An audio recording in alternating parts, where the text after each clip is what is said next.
Hi, I wanted to make this video because I've been thinking. And this time I've been thinking about class.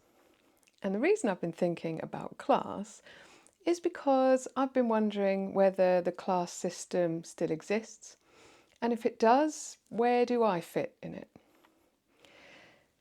Am I working class because I come from a working class background? Or am I middle class because I have a steady job, I own a house and I go on nice holidays? I know I'm not upper class, so there's no point wondering about that one. But whichever one I am, does it even matter? And if I don't like the one I'm in, can I change it? Or is it only your background and your upbringing that decide which one you're in?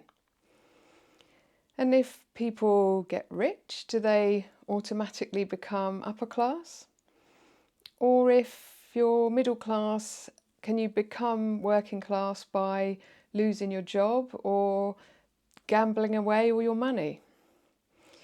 So, as you can see, I've got a few questions about the class system, so I thought it might be worth a closer look to see if there's anything interesting to learn about it. So I started by trying to find out if there's any sort of official definition of the different classes in the Western world. And broadly speaking, upper class seems to mean inherited wealth with lots of assets and maybe also lots of influence. And having that wealth and influence generally means having access to the best opportunities for the next generation. And middle class means having a good education and a stable job. And that can be split further into upper and lower middle class. And the difference there seems to be around things like how high level the job is and how much it pays, how many assets have been accumulated, and even how much art or culture is included in the lives of the people. And working class seems to be connected to lower paid jobs with less security, a lower level of education, and probably little or no interaction with art or culture.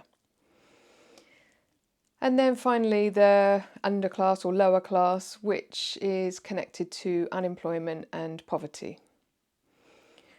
So from those descriptions, it seems like I was born into working class, but have maybe moved into lower middle class based on my job and my lifestyle. I'm not upper middle class because I don't have enough money for that, or enough exposure to the arts probably. But I feel like even if I did have that, I probably still wouldn't become upper middle class because I'm just not posh enough. I'm not even sure, to be honest, that I'm posh enough for lower middle class, but we'll see.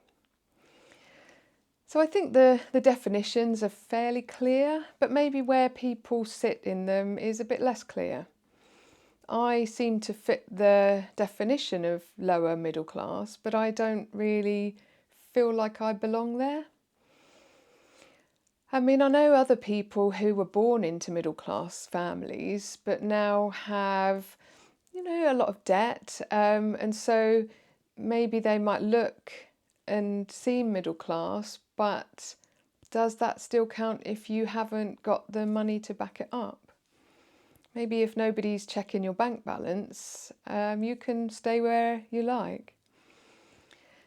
And I also know of other people who seem to be unemployed but have fancy cars and go on expensive holidays. So where do they fit in the class system? They're clearly not living in poverty, but it's unclear where their money is coming from. And I've also heard that wealthy people sometimes like pretending to not be wealthy. And certainly when I go down to Lidl for my shopping, I often see lots of very fancy cars in the car park. So something doesn't feel quite right about that. So if we're all hopping about between classes now, are we losing that sense of belonging and connection that was maybe supposed to be one of the reasons for needing the system in the first place? And if you decide to move outside of the class you were born into, can you ever truly feel at home there when the background that you came from will have shaped the type of person that you've become, including your values and probably your hobbies and interests? So maybe just because your financial situation might have changed, it won't have changed your upbringing and the experiences that are familiar to you. And I think probably the most obvious thing that will set you apart is the way that you speak, the words that you use, the accent that you have, and probably the types of things that you speak about.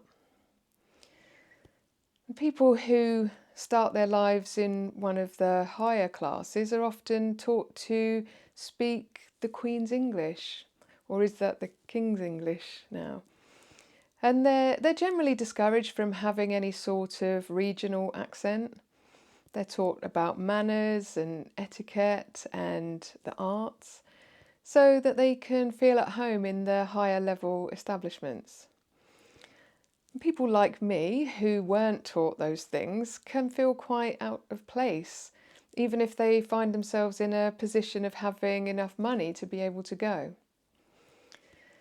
And I actually had an experience a few years ago that can still make me cringe with embarrassment now. And I think it's a good example of how trying to step outside of your class doesn't always go smoothly. So I decided that now I was a more sophisticated version of myself compared to when I was younger, I should try to introduce a bit more culture into my life. So I decided to go to a performance of Vivaldi, The Four Seasons. And I did feel a bit uncomfortable right from the start because of the types of clothes that a lot of people were wearing compared to what I was wearing.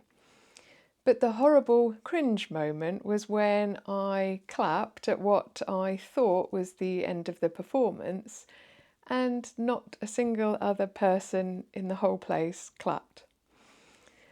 And I was so embarrassed, and I had to sit there right through to the end, the real end, with everyone around me knowing that I was an imposter who actually had no training in classical music. So I can laugh about it now, but it was awful at the time, and it did feel like a good lesson to me that trying to step outside of the class that you were born into isn't quite as simple as it might seem. There's clearly a lot to learn if you want to change the circles that you move in. But do I want to learn about those things? I mean, I do like some of the differences between the classes, as long as I'm not feeling intimidated by them. I like being working class and I like what it stands for, but I also like it when people can be bothered to wear fancy clothes and speak with a posh accent and use words that I need to look up to know what they mean. I can't imagine being like that myself, but I can appreciate the effort that goes into having those high standards. I like learning new words, but I tend to forget about them just as easily, and it doesn't come naturally to me to pronounce everything properly. And I do just like to be comfortable in my clothes. So no, I don't really want to learn how to be more upper class, but I also don't necessarily want those traits to disappear either.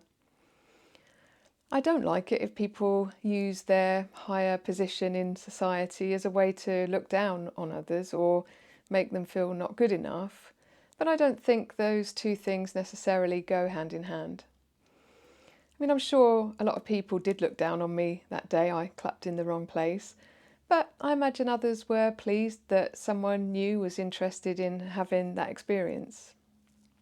You can get nice people and not nice people in any class, but maybe the higher up you get in society and the more rules there are to follow, the easier it is to look down on other people who seem so different. There's actually a comedy sketch by the two Ronnies from a long time ago that shows how the class system involves looking down on other people. And it's funny because it shows just how silly the whole thing is, really. So, in answer to my original question, does class still exist? And I'd say yes, it does, but it is perhaps a bit less clear than it has been in the past. And can I move from working class to middle class just by having a steady job and a reasonable income? So I think the answer to that is no, not really. There do appear to be other rules and guidelines for me to follow before I can truly pass as middle class. The lifestyle I've worked hard for is more middle class than working class, but I don't have the right background to be middle class. I've been known to use the wrong cutlery and say the wrong words, and I clap in the wrong places. So maybe what I've done is put myself in a position where I don't fit anywhere. I'm too privileged to be working class and not polished enough to be middle class. Luckily, I'm not too bothered, and I wasn't doing this to try and fit in anywhere. I'm happy to have working class values and background and a more middle class lifestyle. And I imagine I'm not alone in that. So maybe we just need a new name for that class. Maybe something like working middle, as we seem to have a foot in both of them. So those are my experiences and thoughts about class, and I'd be interested in hearing other people's thoughts if you want to leave a comment. So I hope you've taken something useful from this video, but I think that's all for this time. Thanks for watching, and I hope to see you next time. Bye!